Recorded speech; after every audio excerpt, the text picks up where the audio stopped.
Welcome back to the RN2writer Show. I'm your host, Elizabeth Haynes, and today we're welcoming Marna Palmer, Director of Operations at the Content Marketing and Brand Studio, studioID. Let me tell you a little bit about Marna. If she could create her own business card, it would say professional cat herder, because that has been the most consistent theme of her career. From celebrities to creatives, she finds talent, helps it grow, and assists in keeping everyone organized while making money in the process.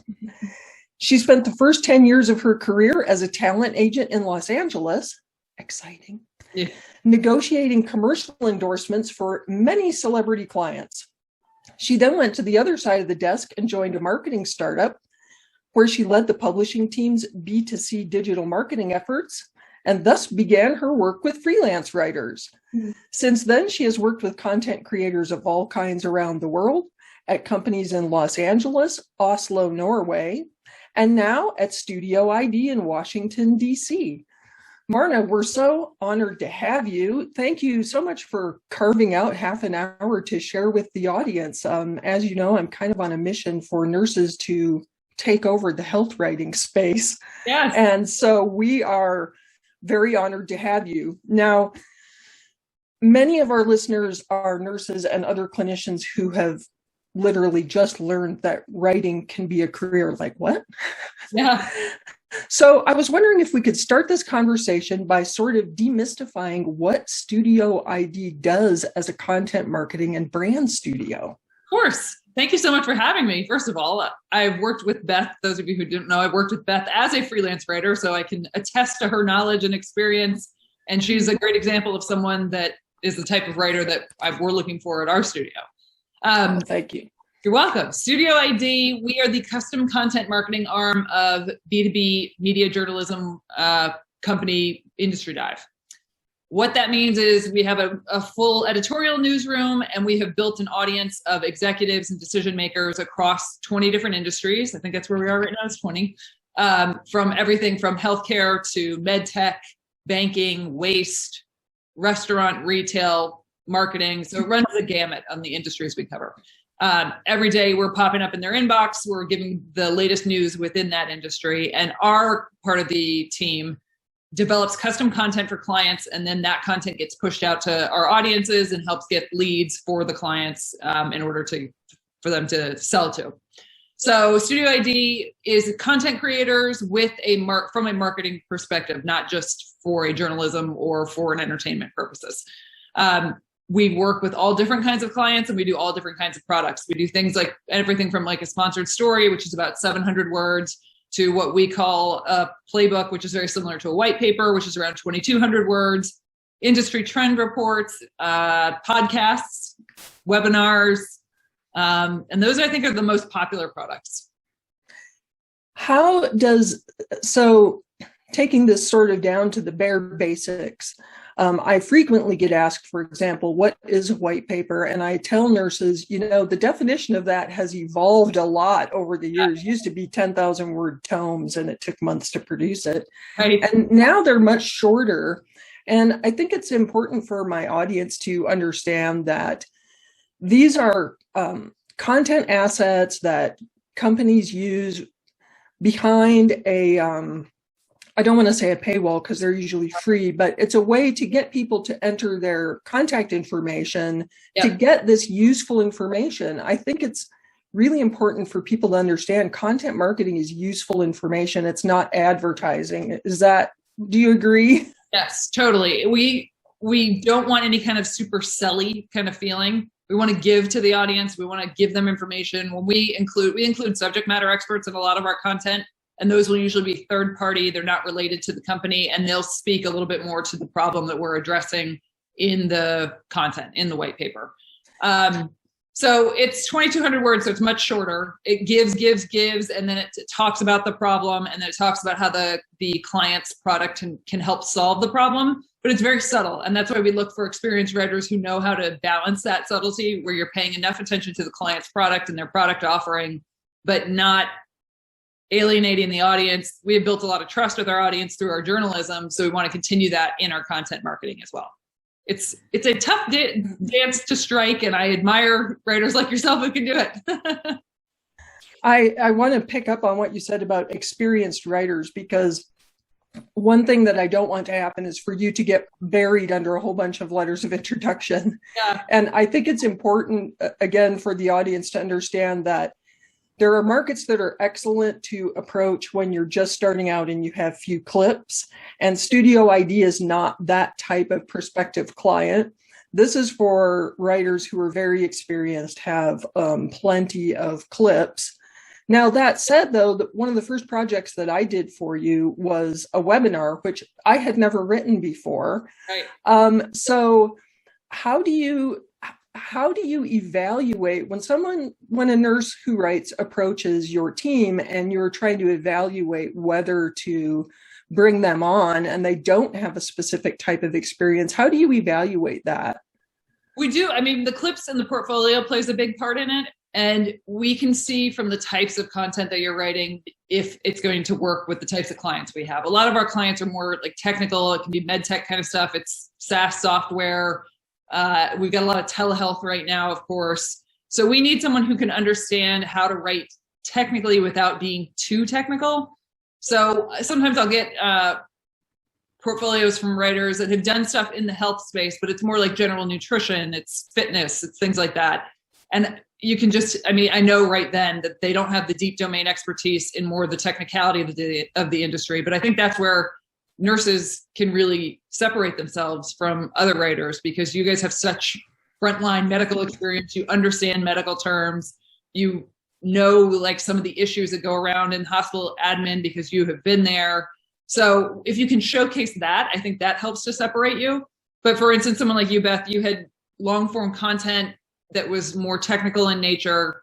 And it goes a little bit deeper than the surface. We have to that's what we really look for, is someone that we know is well-versed in the industry, knows how to speak to a high level audience, because this is not just, I pick up the magazine on a Friday when I'm going on a flight somewhere and going, oh, this is some good basic information. These are industry executives who know what's going on in their industry and want to be spoken to as such. So that's kind of what we're looking for. And you can tell that, like we could tell with you, Beth, I knew you hadn't written a webinar, but you had the experience in other platforms that we knew would translate very well to webinar scripting.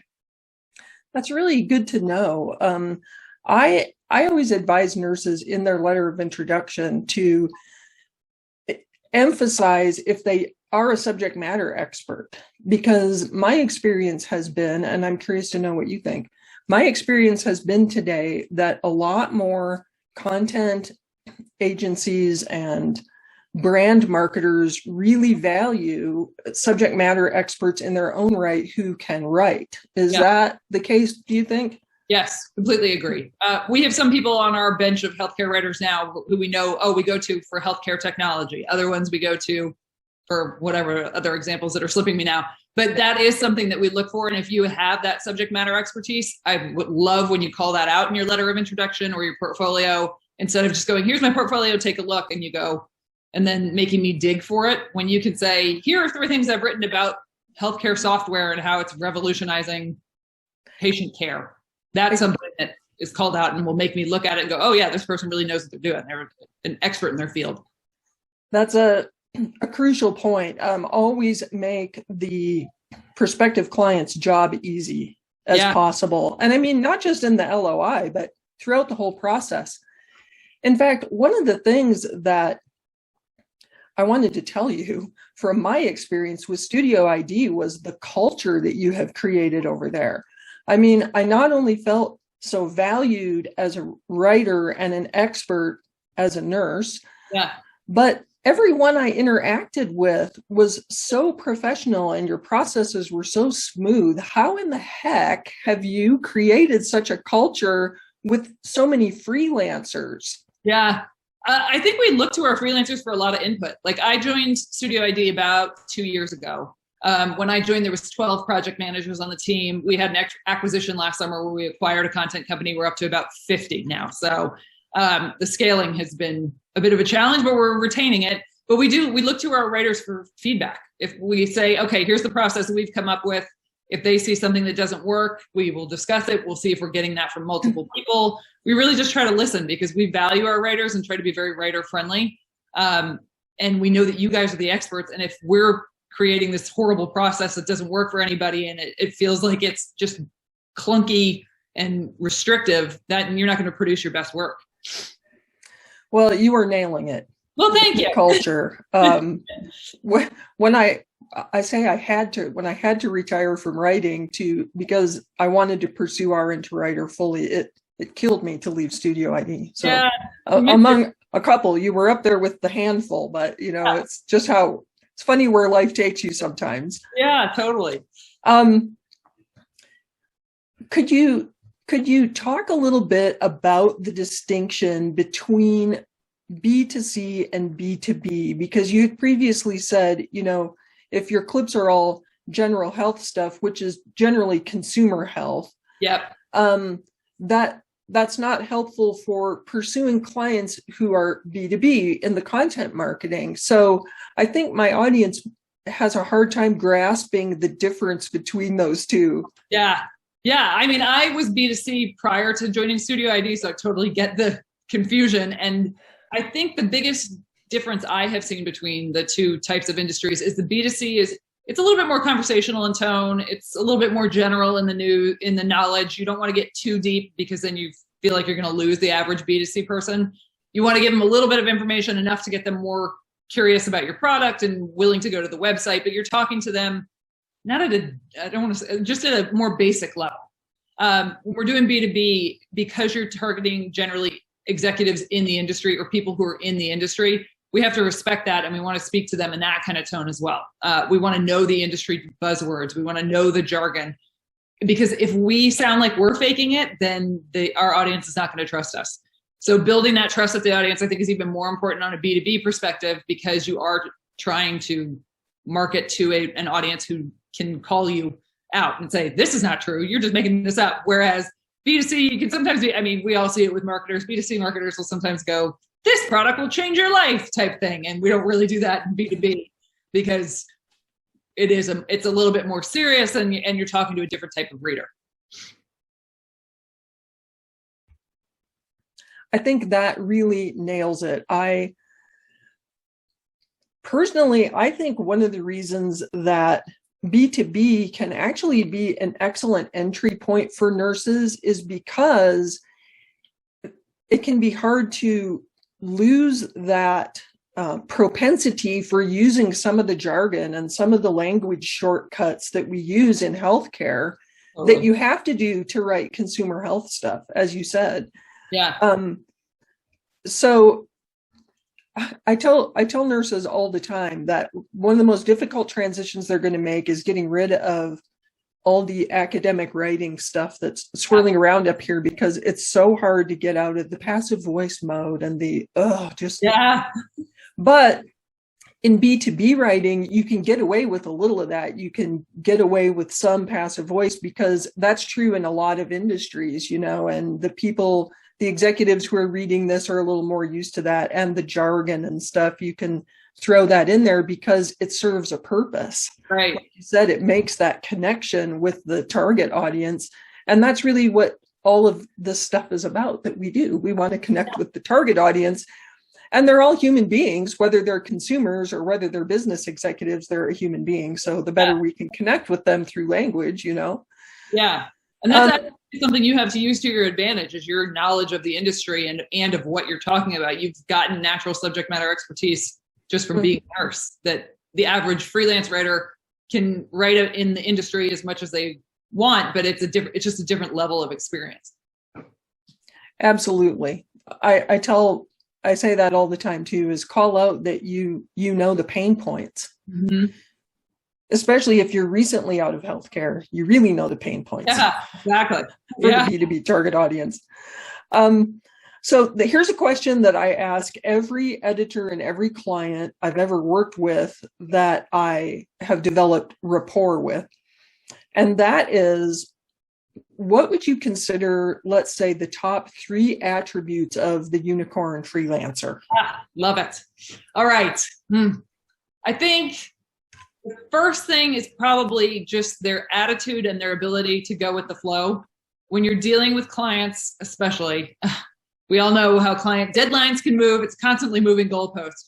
So if you have someone who we love process and we love structure, but if you're too locked into it and it sends your world into a tizzy, if a deadline gets pushed back a week or you're not getting feedback for a week, then that's something that's, I think, makes it hard to work in the agency world, just because we have to answer to clients and clients are unpredictable. So I would say that's one thing, is your attitude and your ability to go with the flow and roll with the punches. You don't want to take abuse. You don't want to be with one of these clients who disappears for months on end, doesn't pay you for months on end. Like, that's not what I'm asking for, but just, hey, I haven't gotten feedback yet. It's going to be another 5 days. That means we're going to have to push out the second draft due date by a week. Like, if you can adjust to that, then I think that will make you stand out as a freelancer. The second thing would be your preparedness and when you're client facing. Client facing is so important with our writers because we do give them a lot of access to the client. We have our content strategists on a writer call between the writer and the client and the subject matter experts. The writers are interfacing with a lot of people involved with the content, and you're representing the agency in a sense when you're talking to all these people, because we have verified, we have vouched for you and said this is the right writer for the project. To the client, we have said, okay, we're going to introduce you to the subject matter expert, trusting that you're going to come with the right kind of questions and you're going to have done your background research. So when you can come to one of those calls, if you go above and beyond what we have presented to you, because we'll give you background information going, here's the client website, here's some information about the topic. But when you can say to, oh, hey, client X, I was reading on your LinkedIn the article that you publish about X, Y, and Z. Like, when you can pull that kind of stuff out, that really impresses us, because it shows that you went above and beyond and you wanted to be on your game. You wanted to know what you were talking about and you were really invested in the project. And I think that makes us feel good. That makes you feel good. That makes the client feel good. Everybody looks good. And then it's a good experience for everybody. And I think people who you have constant curiosity. I think as a writer, you probably naturally have that, but if you keep reading and you keep sort of like absorbing new research and saying to us when we come to you about, oh, we've got this project, you go, oh yeah, I was reading this research paper last week and there so-and-so at Deloitte was saying this, and this is really interesting to me. When we know that you're constantly educating yourself in your industry, you're not just going, okay, I'm just going to do this and go and I'll research the things I'm assigned. It just makes us believe in your abilities and your knowledge even more, and that you're an experienced professional and somebody who wants to stay up to date on what's happening and keeping yourself informed of what's going on in the industry. And then we'll come to you going, hey, we have some ideas about like an industry outlook report, which is like our version of a trend report. What are some topics that you're thinking about? And we will know that you know what's going on. And that makes you an even more valuable resource to us. This is always a fascinating question to me, because yet again, there wasn't a single thing on that list about actual writing. Yeah, good point. And one of the biggest fears that nurses express to me when they think, wow, really, I could be a writer. And then they go, oh, I don't write well enough. And I tell them, well, you have to have basic composition skills. Right. Yes. But really, you need, there are so many non-writing skills that are equally or more important to editors and clients. And once again, that has come up. Being easygoing, being flexible, being fun to work with, meeting deadlines. Yeah. Must meet the deadlines.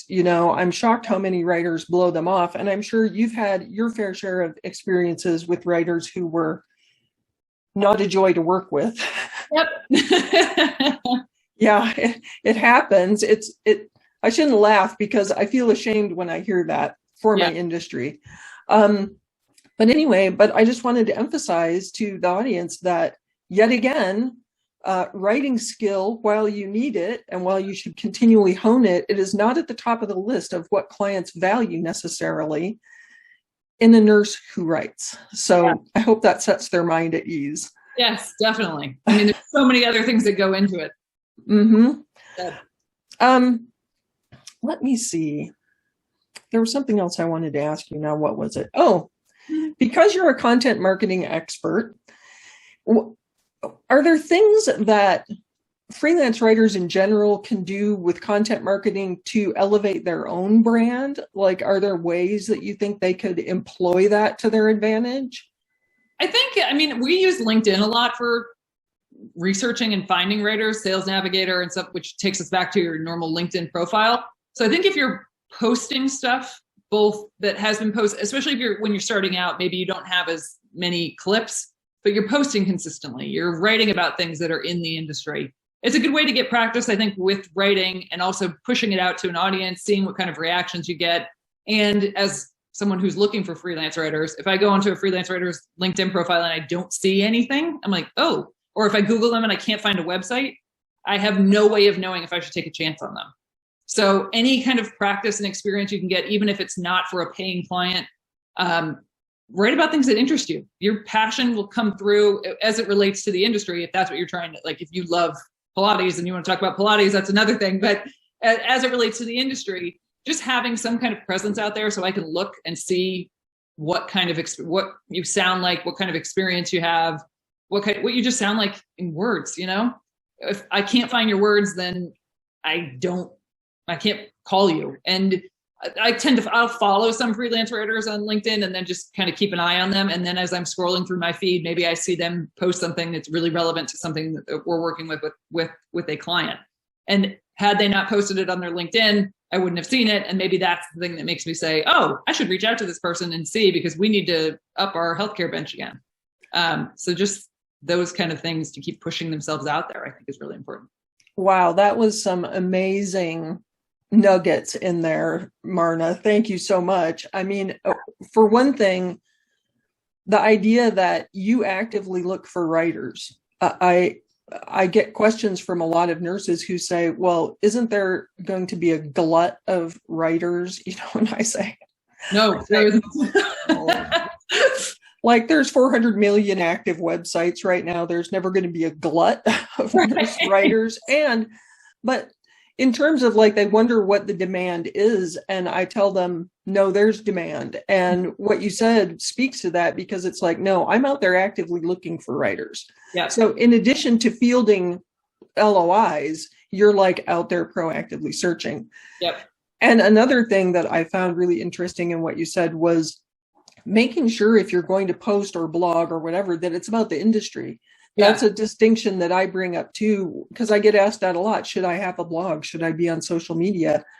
And I always say it's fine to blog if you have a goal. You know, I'm big on goals, just like you all. Like, what's the goal for this client? What's the goal for this white paper? I say, you know, you can have a blog, but make sure it's about the industry. It's not about your knitting hobby. You know, that's the thing, because prospective clients are not going to look at your blog to see how well you write, which is what these nurses often think. It's what you said. We're going to look to see if you're up on the industry trends and do you know what's going on in the industry, and then how are you explaining that through your prose, you know, but that's not the primary thing, is how well you write. Yeah. I wanted to ask you, speaking of demand, and is there a glut, where do you see this industry, content marketing and healthcare, going over the next, well, let's say 50 years? I'll be dead by then, but let's say 50 years. Where do you see it going? I mean, I think it's just going to constantly expand. We have, unfortunately, shorter and shorter attention spans every passing year, it feels like. And there's just tons of content to consume, and people are using that. And we, marketers, brands, everybody looks to that, because you want an authentic way to connect with people. And having the billboard advertisement just doesn't do it anymore. So people, and look at all these like different access things like Substack, which is that newsletter where if you have your own, you're a writer and you have your own, and then you get to build up your own mailing list. Like that's a really hot startup right now, because people want to get their stuff out there. I subscribe to a bunch of different marketers' emails because I want to keep learning about the industry and see what they're talking about. Mine spans very many different industries because we've got all these verticals we work on. But I think it's just only going to continue to grow and grow. And we have our writers that like we've worked with for years because we want to build long-term relationships with writers. But that doesn't mean that we get comfortable and just sit and go, no, we're good. We don't want any new talent. We're constantly looking for new talent, because as our business grows, as trends change, as the needs of our clients change, we need people who are experts in different aspects of healthcare writing. So I don't think there's ever going to be a shortage of things, especially now with so many things going virtual. Like, we've had some writers that we work with that have never said no to us before go, sorry, I'm too busy right now because I've got 10 new clients that I'm writing webinars and virtual events and website scripts and, all kinds of things. So I only see it continuing to expand. Yeah, well, we're on the same page there. That's what I keep telling everybody too, is that this is just going to continue to go up like a rocket, and for my lifetime anyway. Yep. I want to ask you one last thing, and again, wanted to be respectful of your time because I know it's precious and I appreciate your giving some of it to us. Yes. I'm not sure the audience knows that studioID is, I don't know if I should call it a division, but it's a branch of Industry Dive. Yeah. Which is the journalism side. Yes. And I know that studioID takes a sort of journalistic approach to content. Mm-hmm. Could you speak for a moment to the value of journalism skills for content marketing writers? Yeah, for sure. Content marketing is still storytelling. Even in a B2B capacity, when we're getting into technical things, it can't just be a string of facts together, because that doesn't tell a story, doesn't engage the reader, doesn't make the reader think outside of their own perspective they're bringing into it. So we don't share writers across the newsroom and the content studio. So sometimes I'll have people email me from Healthcare Dive saying, I'm a reporter. I work with the guys over at Healthcare Dive. And I'm like, that's great, but you can't work with me right now. But if you ever choose to leave them and you want to reach out, then that would be awesome. Because I do look for somebody who we know that if they have worked for another journalistic publication, that they know how to tell a story. And that's still something that's super important. You can't just go into like the different tricks of marketing and understanding how to speak to a marketing audience. You still need to be able to weave that into a story and talk about the content in an engaging way. So I think those are skills that you get from having that journalism experience. Even B2C, it doesn't have to be just B2B. Even getting B2C, any kind of storytelling that you get and storytelling experience, and as you learn how to tell the story even stronger, and you learn different things based on the different audiences you write for, I think it's very important. Is there anything else that you would like to tell our audience about, I don't know, the writing career for nurses, or how to get started, or any advice or tips at all you would have for them? We'd be very appreciative. Sure. I think one thing that you can do if you send a letter of intent to me, let's say I don't respond immediately, and you go, oh, that's it, she's not interested, whatever. Stay in touch with me, even if I don't respond, but stay in touch with me with a reason. Reach out to me. Hey, I had this new thing published on XYZ health publication, wanted to share it with you. Send me relevant content. Well, this is the same thing I used to tell my actors when I worked with them. If you just sent me a postcard going, hey, I'm still here, it didn't tell me, it just said, hey, I'm an out of work actor. Don't say, hey, I'm an out of work writer. Send me some relevant content. Send me something. It doesn't have to be published. You publish this on Medium. I publish this on my LinkedIn. Check it out. Anything that you can send me that's relevant to what you are doing and what you're trying to build will continue. It's just like marketing. Marketing is repetition. Seeing the same ads, like on Instagram. I see something and I go, this is stupid. Then I see it again and I go, maybe. And then by the third time, I'm clicking on the link. It's the same kind of thing in marketing yourself. If you're providing me with relevant content, not just saying, hey, I'm here. Have you had a chance to look at my portfolio? So I think that's an important tool that creatives tend to forget. They get discouraged if they don't hear from anybody, and that's not the case. We're getting tons of emails every day. You got to stay consistent. I'll start recognizing your name and your email. You don't want to do it to a point where you're emailing me daily going, hey, here's something. But on a respectable cadence, it's something that keeps you top of mind. And at some point, like Beth, you can speak to this. We had a conversation, and I think we didn't get you on a project till about 2 months after we had talked, because sometimes the needs of our different publications change. But if I have met you and I've talked to you, or I've seen you come into my inbox, I'm going to remember you and try to find something if I'm interested in what you're doing. That's true. I had forgotten about that it did take, there was quite a bit of time between when we first talked and I think even onboarded in the first project. Yep. And I actually learned something great from you just there, because I never did that when following up. I was just like, hey, I'm still over here. Yeah. I was doing it all wrong.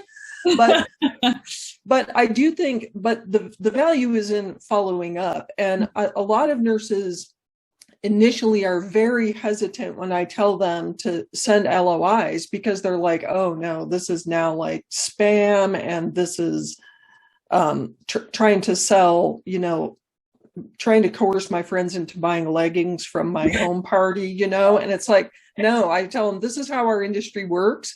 People don't find it off-putting, quite the opposite. So I appreciate you validating that point. Yes. You're showing up in my inbox with relevant content. I don't have to go onto LinkedIn and find you. You make my life that much easier. Absolutely. Well, thank you so much, Marna, for taking the time to be with us and share all this great information with the audience today. Of course, thanks for having me. It's always good to talk to you. I would also like to thank all of our listeners and our viewers for tuning in today. You've been watching and listening to the RN2writer Show. Don't forget to subscribe on YouTube and to follow us on Spotify and Apple Podcasts. And we will see you next time. Bye.